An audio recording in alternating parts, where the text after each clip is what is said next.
آج ہی پاکستان پہنچا، ایک چھوٹے سے چیریٹی ٹور پہ تھا، سویڈن، ناروے، ڈنمارک جانا ہوا، بے تحاشا پاکستانیوں سے ملاقات ہوئی، بے تحاشا پیار میں نے وہاں دیکھا ان لوگوں میں پاکستان کے لیے، بے تحاشا محبت میں نے دیکھی عمران خان صاحب کے لیے وہاں پہ. شاید ہی کوئی ایک آدھ بندہ مجھے ملا ہو جو اگری نہ کرتا ہو خان صاحب کی باتوں سے، لیکن موسٹ آف دیم لو ہم لائک اینی تھنگ.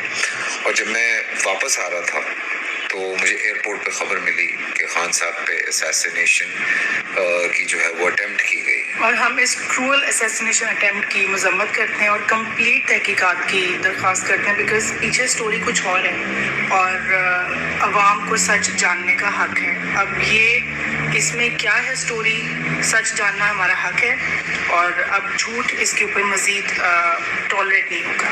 اور سچ جاننے کے لیے جب لوگ سڑکوں پہ نکل رہے ہیں تو ان پہ تشدد کیا جا رہا ہے، ان کو مارا جا رہا ہے، شیلنگ کی جا رہی ہے، لاٹھی چارج کیا جا رہا ہے، وچ از ویری پینفل.